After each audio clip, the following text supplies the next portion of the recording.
पोळीला लागण्यासाठी आपल्याला जे साहित्य लागतंय ते आपण आता बघून घेऊया। तर मी या 2 वाट्या चण्याची डाळ घेतलेली आहे। चण्याची डाळ आपल्याला 2 पाण्याने स्वच्छ धुवून घ्यायची आहे।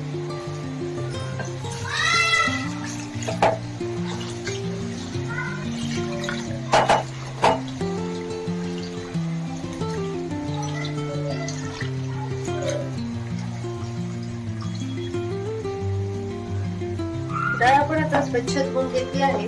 त्याच्यानंतर डाळ कुकरला टाकून आपल्याला त्याच्या 4-5 शिट्ट्या करून घ्यायच्या आहेत।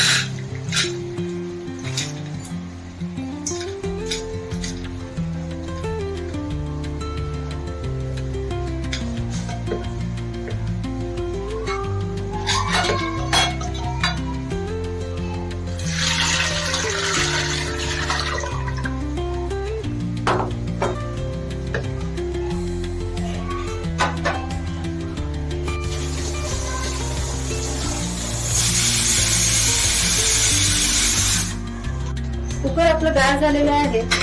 आपण डाळ शिजलेली आहे, आता ती निथळून घेऊया। चाळणीच्या सहाय्याने खाली एक भांडं ठेवून डाळ सगळी निथळून घ्यायची आणि थोडं गार होईपर्यंत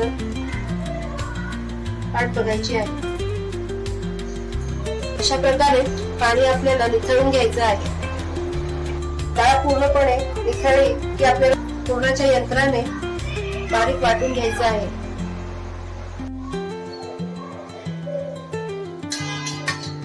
डाळ आपली निथळलेली आहे, आपण आता पुरणाच्या यंत्राने बारीक करून घेऊ।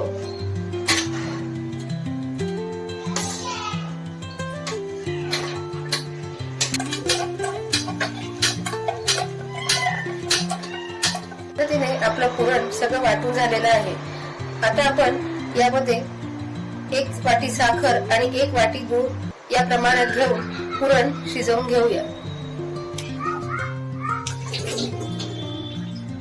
अशा प्रकारे आपल्याला सगळं मिक्स करून पुरण शिजवून घ्यायचं आहे। पुरण जर जास्ती पातळ वाटल्यास थोडंसं तुम्ही तूप टाकू शकता, म्हणजे घट्टसर होऊन जाईल आणि पोळी लाटताना फुटणार नाही।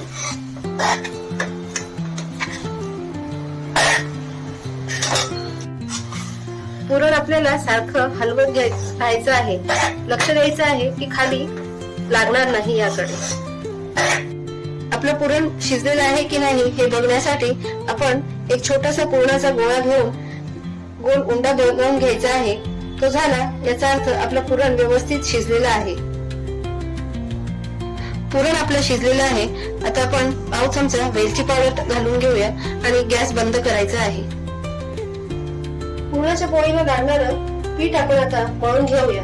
त्याच्यासाठी मी 2 वाट्या गव्हाचं पीठ घेतलेलं आहे, पाव वाटी रवा टाकणार आहे, पाव चमचा तेल टाकणार आहे, कच्चं तेल, मीठ चवीनुसार आणि पोळ्याला लागणारं पीठ जे आहे आपण ते थोडंसं पातळच मळून घ्यायचं आहे, म्हणजे पोळ्या लाटताना फुटणार नाही।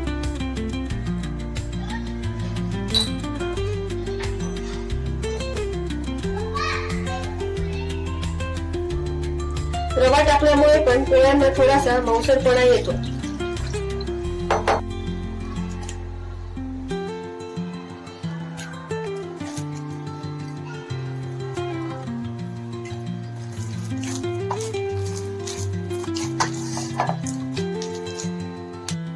पीठ आपलं मळून झालेलं आहे।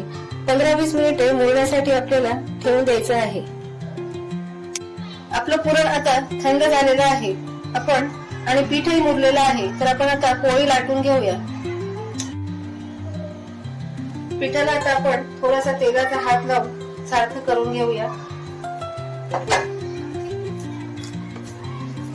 पोळी लाटताना आपल्याला लक्षात ठेवायचं आहे पिठाचा गोळा थोडासा कमी घ्यायचा आहे आणि जितकं जास्ती बसेल तितकं पुरण टाकायचं आहे, पण पोळी फुटता कामा नये, त्याच्यामुळे दोन्हीकडे लक्ष देणं गरजेचं आहे। हा मी एवढा पिठाचा उंडा घेतलेला आहे आणि त्याची आपल्याला एक खोल पारी बनवून घ्यायची आहे।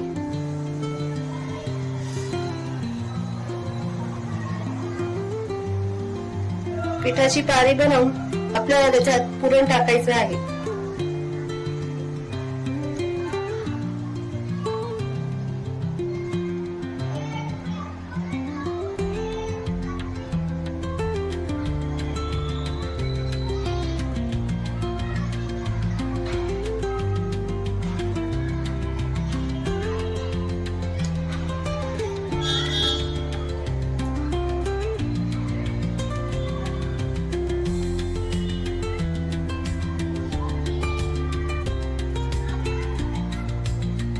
आपला पीठ आणि पुरणाचा उंडा तयार झालेला आहे.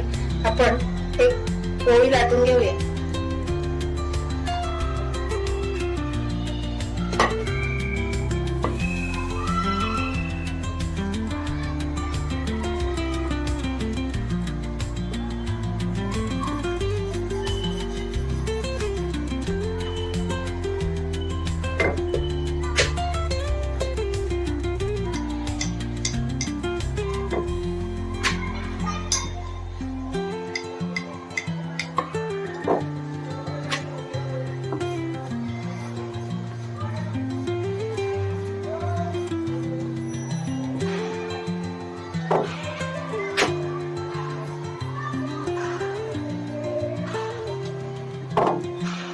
एकीकडे आपला तवा पण गरम झालेला आहे.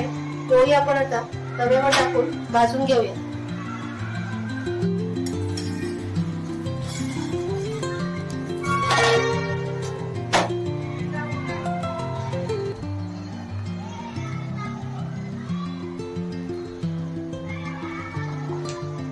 पोळीला आता आपल्याला दोन्ही साईडने तूप लावून घ्यायचं आहे.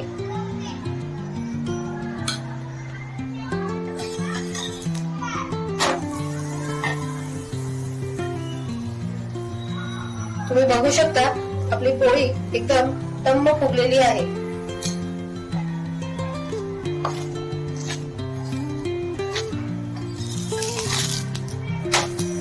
आणि कुठेही आपली पोळी फुटलेली नाही.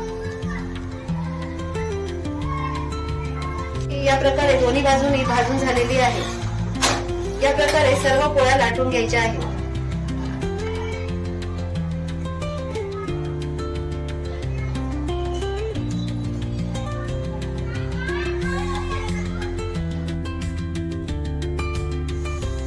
आपण आता कटाच्या आमटीला लागणारं साहित्य बघून घेऊया. आमटीला लागणारं साहित्य: एक उभा चिरलेला कांदा, आलं अर्धा इंच, 7-8 लसणाच्या पाकळ्या आणि अर्धा वाटी किसून घेतलेलं सुकं खोबरं. पण कांदा भाजून घेऊया. थोडासा कढईत तेल टाकून कांदा लालसर परतून घ्यायचा आहे. कांदा परतून झालेला आहे. आपण आता अर्धी वाटी किसलेलं खोबरं टाकूया आणि त्यालाही छान परतून घेऊया.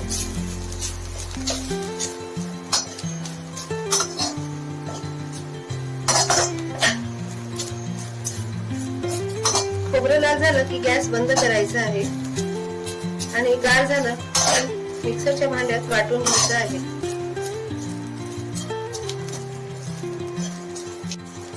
मसाला पूर्णपणे भाजून झालेला आहे. आपण आता गॅस बंद करून घेऊया आणि मसाला गार झाला की मिक्सरच्या भांड्यात वाटून घ्यायचा आहे.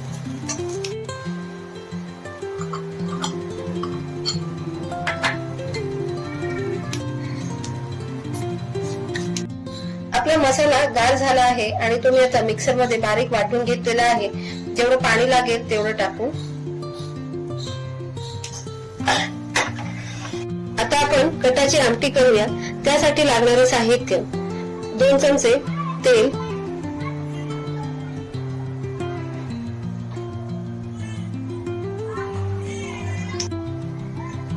कढीपत्त्याची पानं,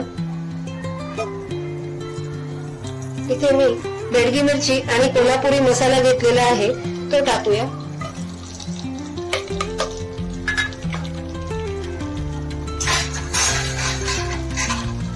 मसाल्याची क्वांटिटी तुम्हाला जितपत तिखट पाहिजे आहे तेवढं तुम्ही घेऊ शकता.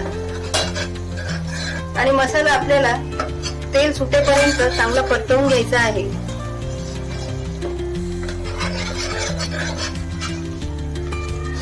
आपण घरगुती मसाले आणि बेडगी मिरची पावडर टाकलेली आहे. आणि जो आपण मसाला वाटून घेतलेला होता तो टाकायचा आहे.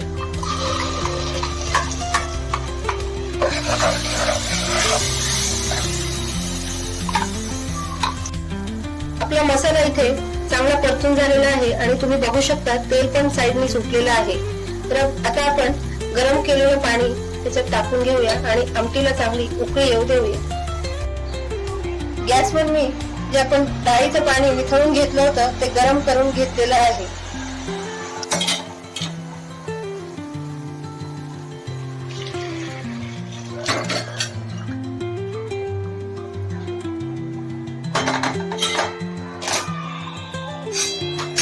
मीठ आपल्याला चवीनुसार टाकायचं आहे.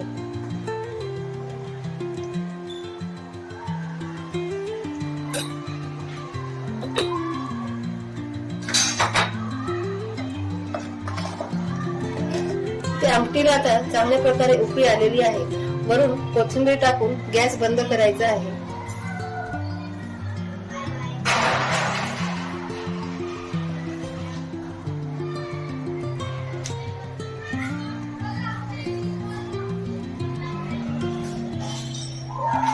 अशा प्रकारे आपल्या सर्व पुरणपोळ्या आता बनवून झालेल्या आहेत आणि कटाची आमटी सुद्धा. आपण आता चव घेऊन बघूया.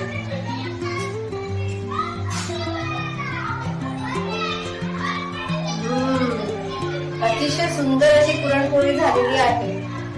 वा, रेसिपी आवडल्यास चॅनलला लाईक, सबस्क्राईब आणि शेअर करा आणि बेल आयकॉनला क्लिक करा.